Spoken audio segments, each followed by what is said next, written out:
Okay, so as I was saying, I'm making Rava Shira, which is usually made in Satyanarayana and Puja Prasad, but it's not exactly the same recipe. Uh, what I'm making right now, my first half of the video was cropped, so I will repeat it again. If I'm able to join it, then you will have to listen it twice. But anyway, what I'm doing is the measurements are absolutely necessary. So I've taken 1/4 cup of rava and I'm dry roasting it on the pan on a medium heat. And that is the first step I have done. I've put it to roast, and while that's roasting, I've removed other ingredients that are necessary. So I've taken 1/4 cup of rava and 1/4 cup of sugar. No, sorry. I've taken half cup of rava and half cup of sugar, and half of that. So I've taken 1/4 cup of ghee. And here I have half cup of water and half cup of milk. Milk makes it richer, but water is required because otherwise rava will not absorb the liquid. Okay. Uh, that is all the necessary ingredients. And here I have some nuts that I've chopped. I've taken 5 cashews, 5 almonds and 5 pistachios, which I've just roughly chopped. This rava is dry roasting here, and how you will know if it's roasted is it will change color. It will become a bit darker in color. You will be able to smell some fragrance of rava, and it will also be hot to touch, obviously. One more thing, I'm putting some kesar. I am putting some kesar in my milk.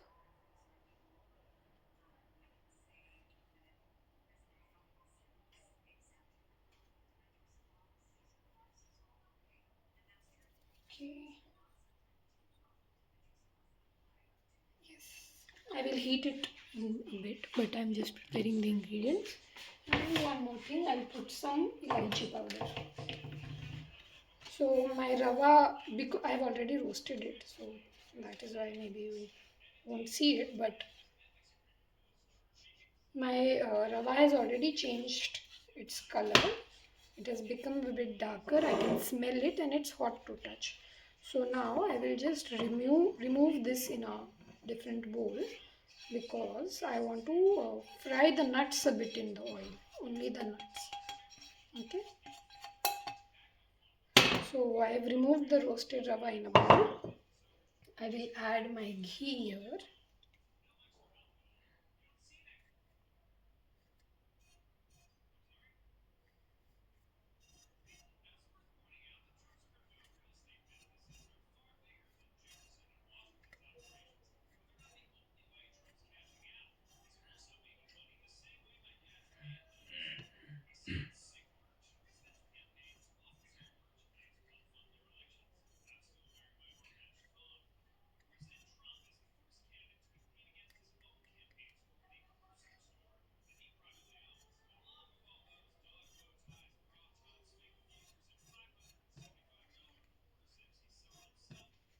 Okay.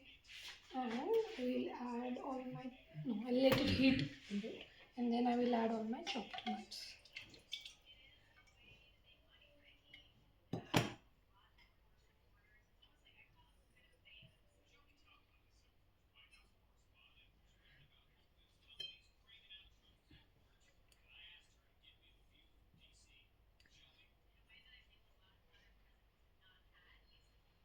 It's really difficult to remove all the ghee from this plastic measuring cup. I should buy steel ones, better quality. Okay, while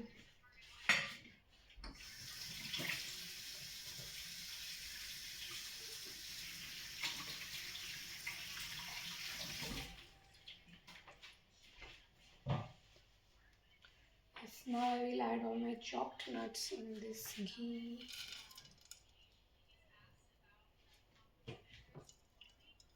And let it fry for a bit. Just do nothing and let it fry.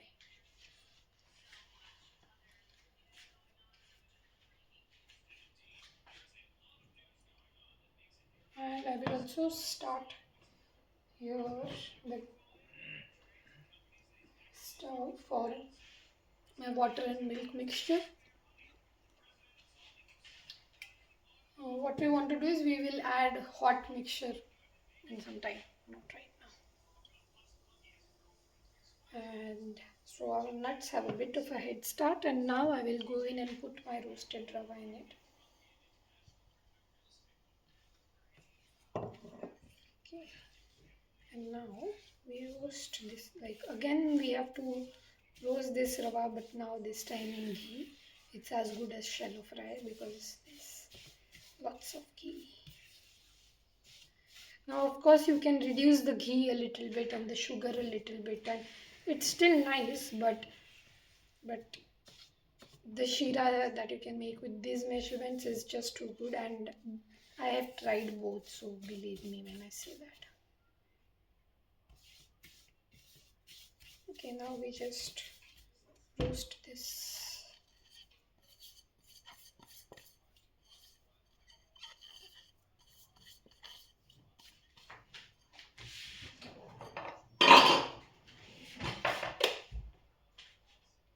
I am roasting my rava here, and my milk is boiling over there. Not boiling, we want it hot.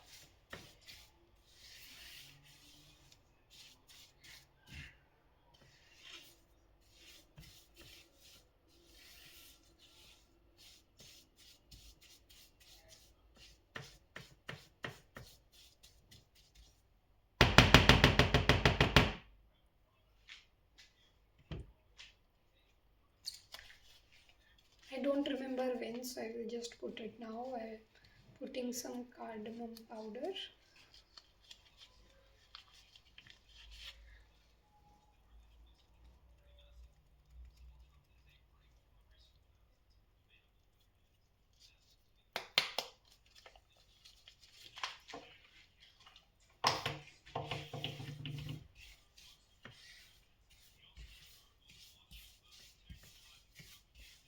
Just a pinch, not too much. You don't want that taste to overpower.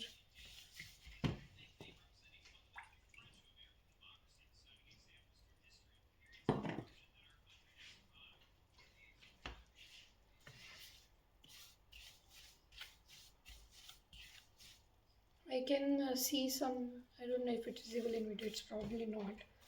I can see some smoke. I don't know whether to call it smoke, but yeah, smoke rising from the pan. And I can smell the ghee and rava together.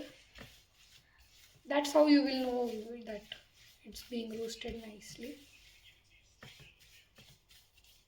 So the dry roasting, I think I roasted it for 5 minutes or so, but just keep sure, like make sure that the flame is not too high and you are stirring it constantly so it does not get burned. You don't want brown color, you just want slightly deep color compared to when you started roasting.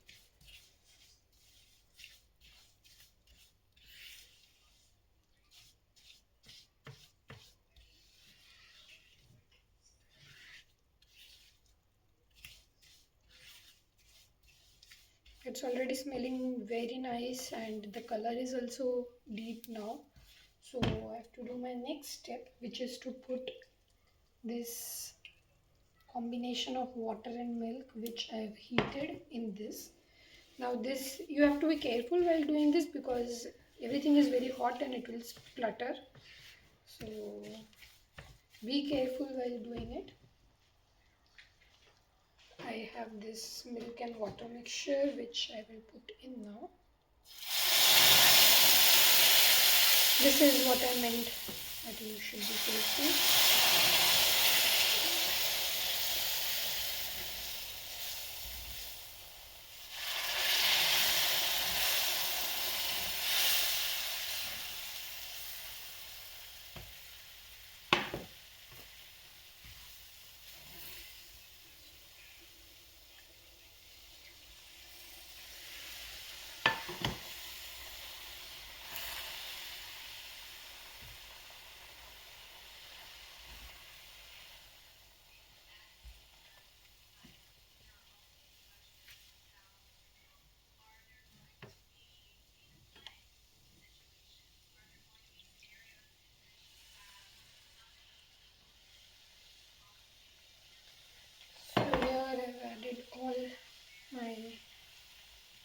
milk and water. As you can see, it already looks like the quantity has increased, right? Because the rava absorbs it and it increases in size. Okay. So now the next step, I will add my sugar.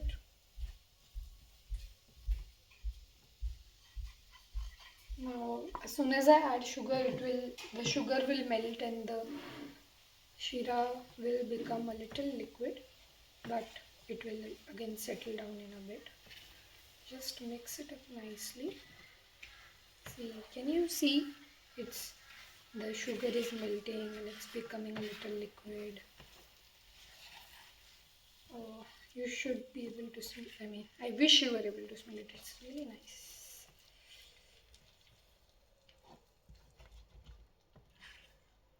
And also, it's better. I mean, if you have a kadai and you make it in a kadai, like a wok pan, it will be that much more better. But let me do with what I have.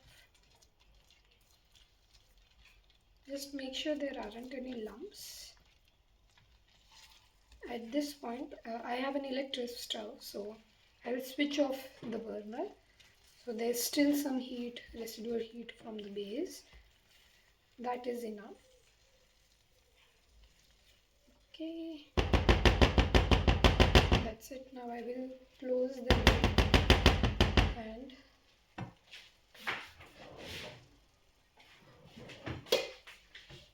I'll close the lid and let it settle. My flame is switched off. I'll come back in 2 minutes. Okay, I'm back after 2 minutes. My shira is ready to eat. It's smelling wonderful.